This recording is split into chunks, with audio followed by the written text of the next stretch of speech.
இன்றே டவுன்லோட் செய்து உங்கள் ஃபேவரட் ஷோக்களை என்ஜாய் பண்ணுங்க. தொலைஞ்சு போனது 8 லட்சம் ரூபாய் தான்னு யார் யாருக்கெல்லாம் தெரியும்? எனக்கும் என் ஹஸ்பண்டுக்கும் தெரியும். முக்கியமா போலீஸ் கிட்ட எவ்வளவு அமௌண்ட்னு சொன்னீங்களா?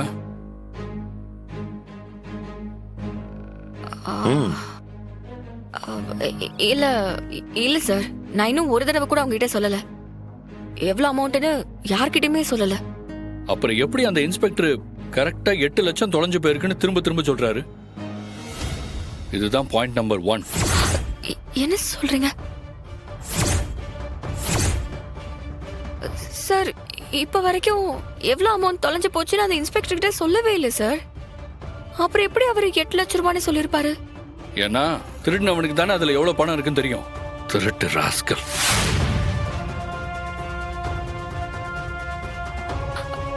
என்னங்க சொல்றாரு இவரு?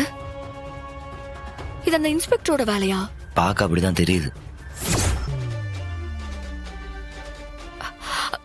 இப்ப நம்ம என்னங்க செய்யறது?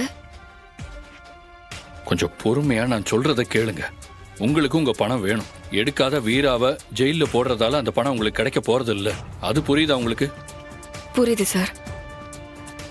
உண்மையிலேயே அந்த பணத்தை அந்த இன்ஸ்பெக்டர் தான் எடுத்திருப்பாருன்னு நான் ஸ்ட்ராங்கா சந்தேகப்படுறேன். ஆனா அது வெறும் சந்தேகம்தான். அதை முதல்ல நம்ம கன்ஃபார்ம் பண்ணிக்கணும். ஆனா அது எப்படி சார்? முதல்ல நீங்க நான் சொல்ற மாதிரி அப்படியே பண்ணுங்க. அப்பதான் எடுத்தது அந்த மனுஷனானு கன்ஃபார்ம் பண்ண முடியும். சரிங்க சார், சொல்லுங்க. இப்போ என்ன பண்ணும்? கவனமா கேட்டுக்கோங்க.